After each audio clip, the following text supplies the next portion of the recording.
Iran is now openly claiming that Trump fooled his own allies in the Middle East, accusing Washington of staging attacks against Arabs. Tehran suggests it was not Iran, but the United States that effectively bombed an Arab nation. As the United States escalates its war footing with Tehran, a close aide in Mujtaba's camp has dropped a political shocker. Tehran now claims the US attacked Kuwait just as Washington approved a new billion-dollar arms package. The allegation is blunt. Trump's team may have scared a key ally to sell more weapons, using fear of Iran as leverage.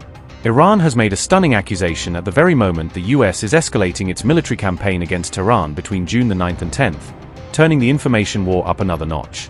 The Iranian Foreign Ministry has accused the United States of carrying out a false flag drone strike on Kuwait, charging that Washington disguised its own attack as an Iranian threat. Foreign Ministry spokesperson Esmaeil Baghaei made these remarks in a pointed series of posts on X, aiming his accusations directly at a global audience. Baghaei said, and I quote, "The pieces of the puzzle are falling into place with remarkable speed. They carried out a false flag operation by deploying a copied Lucas drone to strike Kuwait airport, manufacturing the perfect pretext to market their powerous-developed anti-drone air defense systems under the guise of protecting against Iranian attacks. Profitable indeed." End quote. Baghaei's remarks landed just as the US announced a $1.98 billion drone and air defense sale to Kuwait, a timing Tehran portrays as far from coincidental. On June 5th, the US State Department formally published its congressional notification for the package, moving the deal one step closer to approval. The package includes Anduril's anti-drone warfare systems, marketed specifically to counter future and current threats, language Iran says was primed by the Kuwait strike.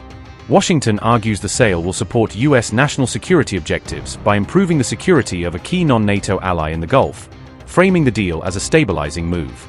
Notably, Kuwait had been the target of drone strikes on June 3rd, an attack that killed at least one person and wounded many more, setting the stage for urgent calls for better defense. Kuwait has released security footage showing the first moments of what it alleges was an Iranian drone attack, giving the world a stark visual of the incoming strike.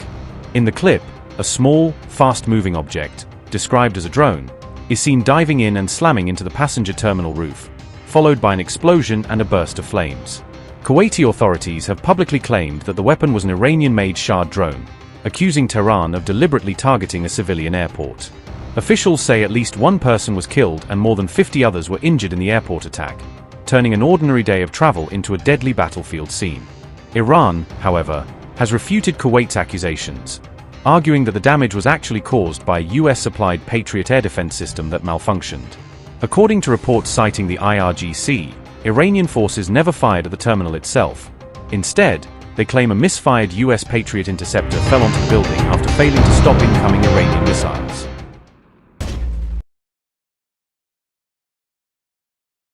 At least one person has been killed in the devastating aftermath of Iran's deadly strikes on Kuwait.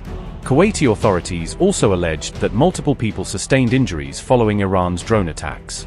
With the international airport suffering significant damage, Kuwait has suspended all commercial flight operations. Airport operations in Kuwait are reportedly expected to remain halted until further notice from authorities.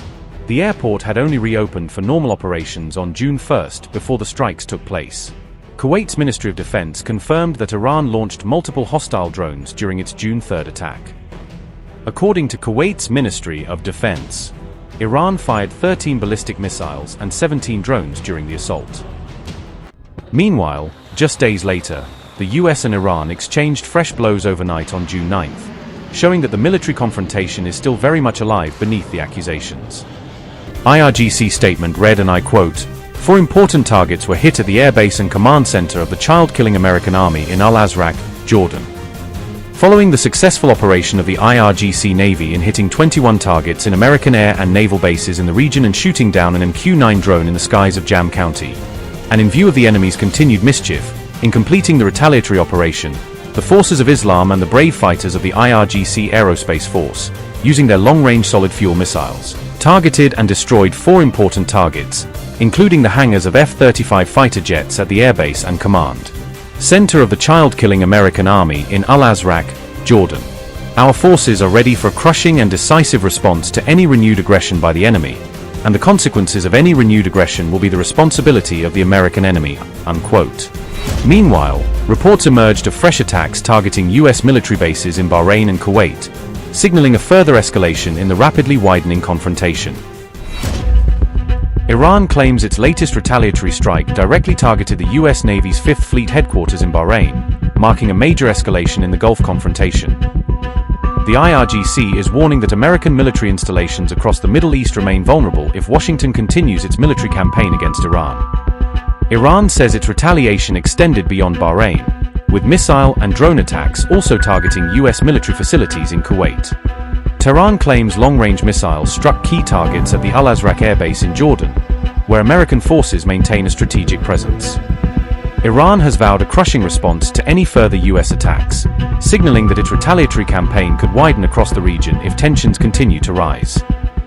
Iran International Report said, and I quote, "Iran's Revolutionary Guard said they struck 4 key targets at the U.S. Al-Azraq Air Base in Jordan, including what they described as F-35 fighter shelters and a command and control center." In a statement carried by Fast News, the IRGC said the attack was part of a continuing retaliatory operation following earlier strikes by its naval forces on U.S. facilities in the region and the reported downing of a U.S. MQ-9 drone over Bushehr province. The Guard said their aerospace force used long-range solid-fuel missiles to target and destroy 4 sites at the base. The IRGC warned that Iranian forces remain prepared to deliver a decisive and crushing response to any further attacks and said responsibility for the consequences of future military action would rest with the United States. Unquote. Iran has warned Washington of consequences after U.S. strikes near the Strait of Hormuz, vowing retaliation and raising fears of a wider regional conflict. After President Trump ordered retaliatory strikes over the downing of a U.S. Apache helicopter, Tehran responded with fresh threats and military action, escalating tensions across the Gulf. As CENTCOM wrapped up its strikes against Iranian targets, Tehran claimed to have launched attacks on U.S. bases, signaling that the confrontation is far from over. U.S. CENTCOM statement read, and I quote, "U.S. Central Command, CENTCOM, forces completed self-defense strikes against Iran, June 9th, at the Commander-in-Chief's direction in response to yesterday's downing of a U.S. Army Apache helicopter. CENTCOM forces struck Iranian air defense, ground control stations, and surveillance radar sites near the Strait of Hormuz with precision munitions from U.S. Air Force and Navy fighter jets. The operation was a proportional response to recent attacks on U.S. forces and international commercial ships transiting regional waters. U.S. forces remain vigilant and postured to defend against unjustified Iranian aggression." Unquote. While CENTCOM says its operation is complete, Iran's Revolutionary Guard has signaled that its response is only beginning, with U.S. military bases across the region now firmly in its sights. Iran's Qatam al-Anbiya Central HQ statement read, and I quote, "In response to the aggression of the terrorist American army in areas of southern Iran under the false pretext of their helicopter crashing, several U.S. bases in the region have been targeted by a powerful assault from the heroic army of the Islamic Republic of Iran and the brave warriors of the IRGC. The criminal U.S. Army should know that if it repeats any aggression against the Islamic Republic of Iran, more severe and extensive strikes will be carried out against the designated target bank in the region." Unquote. Trump's so-called self-defense strikes after the Apache loss appear to have faltered almost as soon as they began. Another MQ-9 drone has reportedly been downed by the IRGC in Jam City, in Iran's Bushehr province. On camera, IRGC air defenses appear to intercept an American drone as U.S. battlefield losses mount. Mojtaba appears to begin his revenge campaign as the first missile is launched from Iran amid renewed aggression.